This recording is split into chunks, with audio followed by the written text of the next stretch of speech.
नमो बुधाय, जय भीम, जय भारत, जय संविधान, जोहार साथियों। अभी विपक्ष के नेता माननीय राहुल गांधी जी ने सवाल उठाया है चुनाव आयोग की निष्पक्षता को लेकर।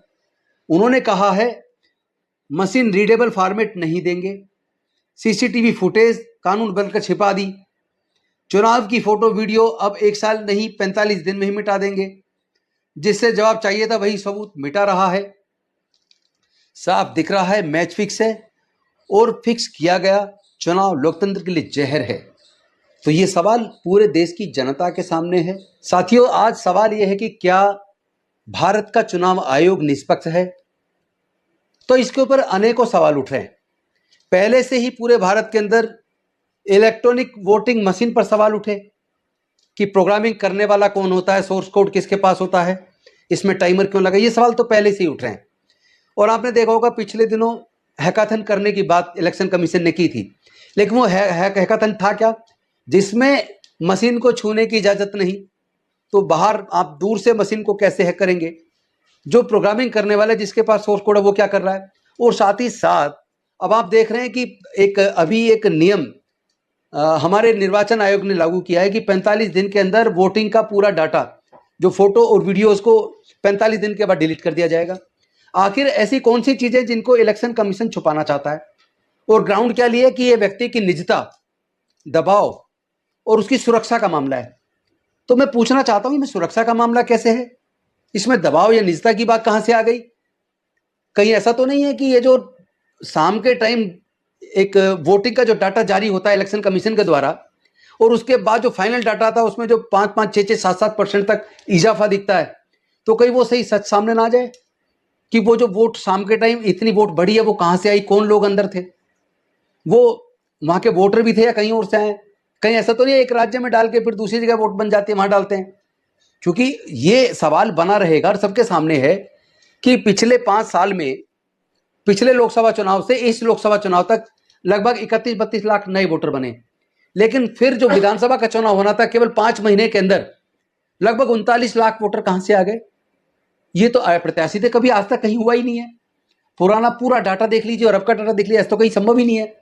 तो आखिर इलेक्शन कमीशन क्या छुपाना चाहता है? कौन सी चीजें, कहीं ऐसा तो नहीं है कि षड्यंत्र भारतीय जनता पार्टी ने किया हो, उसका खुलासा ना हो जाए? तो इलेक्शन कमीशन स्वतंत्रता पूर्वक काम कर रहा है, सत्ता के कंट्रोल में काम कर रहा है? ये अपने आप में एक सवाल पैदा हो गया जनता के अंदर। एक गंभीर सवाल पैदा हो गया है। उन्हें चिंता हो गई है कि आज भारत का लोकतंत्र क्या जिंदा है? क्या चुनावी प्रक्रिया निष्पक्ष है? क्या वास्तव में जिसको वो वोट देना चाहते वहीं पर जा रहा है? क्या जनता जिसको चुनाव में जिताना चाहते वही जीत रहा है, या कहीं कोई फर्जी वोट भी बन रहे हैं, या मैनिपुलेशन हो रहा है, मशीन के साथ हो चाहे गलत तरीके से नए वोट बना के हो? कौन कौन से तरीके हैं जो चुनाव को प्रभावित कर रहे हैं? इन पर नजर रखने के लिए जो चुनाव आयोग को कार्य करना चाहिए वो करने की बजाय, जैसे पहले तय किया कि जो वीडियो बनती है, फोटो बनती है, जहां पे वोट पड़ रही है, जहां मशीनें रखी जा रही है, उनको जहां ले ट्रांसलेट किया जा रहा है, वो सारी बनती है, उस सबको भी डिलीट किया जाएगा। तो ये सवाल आज इलेक्शन कमीशन की अस्मिता पर है, उनकी पारदर्शिता पर है। 45 दिन के अंदर डाटा खत्म क्यों कर रहा है? पहले तो 1 साल तक था। कौन से ऐसे कारण है? क्या छुपाना चाहते हैं?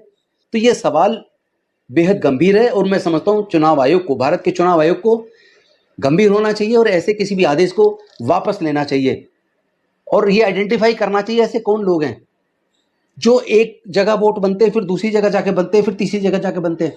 क्योंकि एकदम जहां 5 साल के अंदर 31-32 लाख वोट बनते, तो 5 महीने के अंदर 39 लाख वोट कैसे बने महाराष्ट्र में? क्या इलेक्शन कमीशन ने अब तक इसकी जांच की है? क्या वो चीजें सामने आ रही हैं? क्या चीज छुपाई जा रही है और छुपाने वाला कौन है और किसके इशारे पर छुपा रहा है? ये बेहद गंभीर सवाल है। जनता में संदेह पैदा हो गया है और इस संदेह को दूर करने की जिम्मेदारी इलेक्शन कमीशन की है। साथ ही साथ हम सर्वोच्च न्यायालय से उम्मीद करते हैं कि कम से कम अब सर्वोच्च न्यायालय भी निष्पक्षता को बरकरार रखने के लिए इलेक्शन कमीशन को डायरेक्शन दे। क्योंकि आप ही के डायरेक्शन पे था, सारी पर्चियां गिनी जाएंगी, लेकिन फिर सब जीरो हो गया, पर्चियां गिनी नहीं गई। आप निर्णय लेते हैं और आपके निर्णय लागू नहीं होते, तो ऐसा क्यों?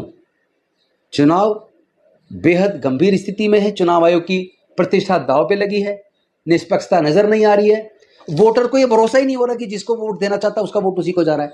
ये जिम्मेदारी किसकी है? उसके भरोसे को कायम करने की। तो साथियों, ये सवाल मैं जनता के सामने भी रख रहा हूं कि जनता इन मुद्दों पर अपनी आवाज बुलंद करे, बोले।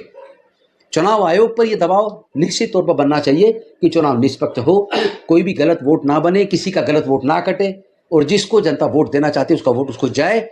इसकी निष्पक्षता बरकरार होना बेहद जरूरी है।